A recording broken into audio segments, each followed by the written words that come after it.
down there, gal. Stay down there, right there, so. This is Spicy. You don't know you're tuned into that great juice. Let's talk about it. Big up on yourselves. Spice to that.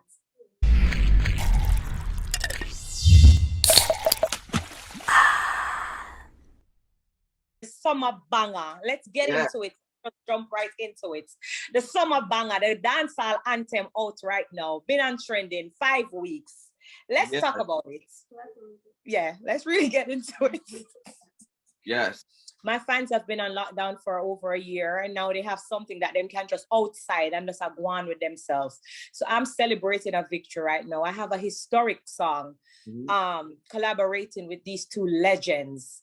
So I'm just humble. I'm super happy. I'm grateful. And I've been, sharing that with my fans. I call them my besties. Yeah. I'm just happy that they have been, supportive of this track. They've been sharing and watching. Like I said, it's been on trending for 5 weeks. Never been done before. An amazing song. And Good Morning America. And how do you feel about that? Super excited. I'm elated. I mean, Good Morning America, it has a wide coverage. And working as an artist coming from Jamaica, it's something that you want to showcase, you want your fans to be able to see. You want to have that wide audience. So I'm just happy with Good Morning America. I'm sure a few people who don't even know about the brand Spice will discover me that morning. Perfect. So speaking of international appeal, we saw you when I first found out that you were going to be on Love and Hip Hop. I was like, Spice on Love and Hip Hop, she's way bigger than this. But I understand that you want to open your audience to as many people as possible. So what is the plan moving forward with Love and Hip Hop? Are you going to continue on it, or tell us about that? A lot of people, when I went on Love and Hip Hop, they say, oh, Spice is so big already. Why on Love and Hip Hop? But I think people need to also realize that as an artist, you can't keep yourself in a box. You have to leave yourself to expand and keep expanding. And I always talk about how well-known Kim Kardashian is from reality shows. They're not artists, but they are pretty popular. Yeah. The Kardashian, them go out with themselves from reality shows. So as an artist, you have to keep reinventing yourself. You have to be consistent. And a lot of people, sometimes they collab with, international artists to gain some form of international exposure. Yeah. But I just came up with a brand new idea that I wanted to be a part of the Love and Hip Hop franchise, only simply because I know I have a great personality and I wanted people to put a face to the name international. Right. That was just my way of putting myself out there. Right. And that's completely understandable. But this career of yours, so many highlights, consistency with your videos and your singles. Do you have a favorite single? What is your favorite video thus far that you've done? Because I get excited every time I see one of your videos, and I've been playing Cool It for the last couple of days now. I just showed my makeup artist, Gigi. I showed her my Cool It video just a few minutes ago. I told her, did you know that I actually flew to Iceland at the Heist Hotel to do this video? She said, what? I said, yeah, let's talk about it. When it comes to my content, I will go anywhere to make sure my fans are seeing great visuals. Everybody knows that about me. So I'm not sure if I can say I prefer this or prefer that, because I've invested so much into my music video. My Friends video, I'm not sure if you saw it, but when I was doing the Friends video and they took me at the outside to do the burning scene, I literally got burnt making that scene, because I told them, I said, listen, I want this to look like me I burn for real at the stake. I want this to look so real. I stood there when the fire was blazing and I got scarred. Right. So I'm very detailed, and I just like to do good visuals for my fans, and I believe in reinventing myself all the time. So I have a lot of good videos. So Me Like It video is almost 100 million. So I'm just super happy over my songs and videos. I'm loving a lot of them, on all of them. Go Down Deh video it's been trending for 5 weeks. So well, we definitely love it on this side. But one of my fave career moments of yours was the Black Hypocrisy moment. Oh, how could I forget Black Hypocrisy? Oh my goodness. Let me tell you, when you cleared out your Instagram account. Let me relax and get into it. Black Hypocrisy. Let me just relax and get right into it. because it was so meaningful to me, and because it was coming from real life experience, that alone, you know, I could definitely say it's one of my favorites.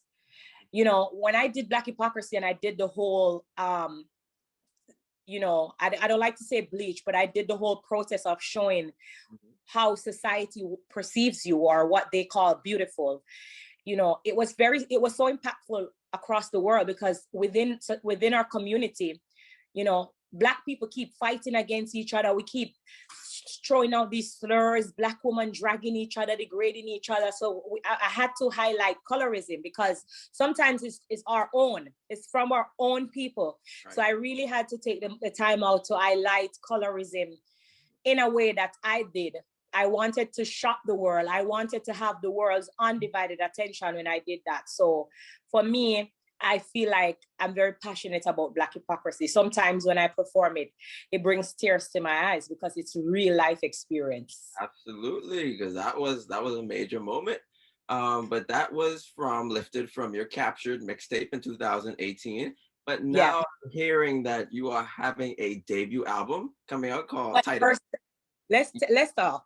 Yeah, for the first time in 10 years, I will finally be releasing my album on July the 30th. 10 July years. 30th. We didn't know the date yet. Tell me. Well, you're the one of the first person to hear the date. So yeah, July the 30th. The album is called 10, and it drops on that date. So let's get into it, because the album is not normal. Hey. Go ahead. Whatever is. Anything else you can share from the album? Any songs that you really want us to hear, or you want to preview? Well, I don't want to preview because I like surprising my fans, but I must say Friends is gonna be on the album. And Go Down Deh is gonna be on the album. Great. So July. All the other songs you have to wait on it. Okay, well, I'll be patient then. I'll be patient.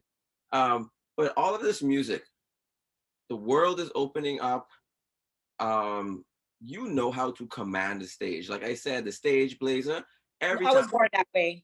Yes, every time I see you on stage, the way you make the crowd come alive, you are just amazing on stage. Was that all, like you said, you were born that way? So is that always something on your mind? Like when you make the song, do you say, well, how will this translate on stage? I also do that sometimes when I'm in the studio recording. I put myself on stage before I even do the song, because I'm an energetic performance. So sometimes even when I'm supposed to do a reggae song, I stand and I sing it, and I'm like, oh, my fans or my audience, when I go live, how will they receive this, or how will I be able to perform this? So yes, I actually do that sometimes. Even with my album, I sing all the songs while we were picking it. Shaggy's the executive producer of the album, and I did all the songs, but I also placed myself on stage of how I'm going to perform them. So yes, I actually do that some of the times when I'm doing the songs. Right. But you've worked with some male heavyweights in the industry: Sean Paul, Shaggy, Beanie Man, Vybz Kartel. You've also worked with Missy Elliott in the past. Yeah. Is there an experience that truly stood out to you amongst all the rest? So many experiences that stood out to me. With Missy Elliott, what I can tell you, what stood out to me with her was how humble she was. When I met her, she never saw my true reaction, because of course, the first time I saw her, she was in the elevator, I think. And I was just, you know, taking it in, like, okay, Missy Elliott is right, yes, beside me. I was just playing it cool and calm, but I really wanted to scream and go on real bad for Missy. I wanted to go on real bad, but I played it cool. But she was just, at first, I didn't even know that she was so little, because she's short. Yeah. And when I met her, I was like, oh my gosh, she's so little, but she was just humble. She was just like a normal person, very just open, receptive, not nothing. I was like, I'm missing this. I'm big Missy Elliott this. So she has taught me how important it is to remain humble and true to yourself. And I definitely cherish that when it comes on to Missy Elliott. With Shaggy, oh my God, I'm still learning so much from him, but he has taught me so much.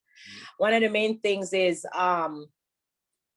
losses and lessons. Right. You know, make your lessons, make your losses be your lesson. So he has taught me a lot of things. And when I look at the things that he has encountered as a legend, yes, I used to tell myself that I go through a lot in the music business. But when him tell me where him go through, sometimes I feel like I not go through nothing. Right. So I look up to him a lot. We've spent a lot of time in the studio making this album, and I haven't taken any day for granted. And most of what he taught me, I will remember them. That's amazing. But I'm all about putting things out into the universe. And we have another island gal, although you're a standalone on your own. Rihanna, that would be amazing.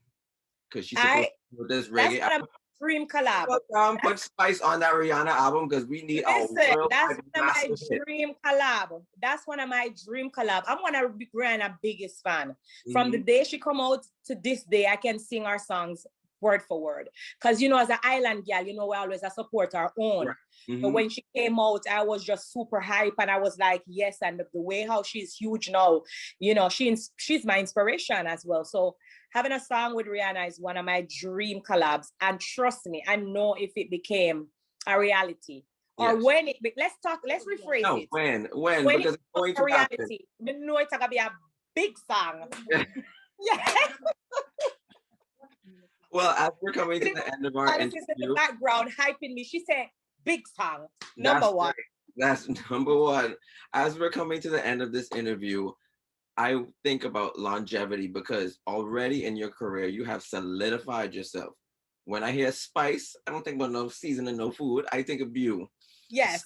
So, that's right. Let them hear it. That's right. Longevity. What are you looking to achieve still in the future of your career? So much. I'm still looking to achieve a Grammy. I think I want to have that, right? Accomplishment. I also, want to meet Tyler Perry so he can, direct my movie. Right. There's so many things that I want to achieve, but meeting Tyler Perry, doing my movie, that's one. And definitely winning a Grammy, I would say that's another thing. And there's so many other accomplishments out there that I want to be able to cover, but I'll just take it a step at a time. All right. Well, Spice, you have touched my heart. You have made my day. Thank you so much for an amazing interview. Look out for the album, July the 30th. Yes. Yes. Thank you so much. I hope you have an amazing day. So much congratulations to all your successes and all to come.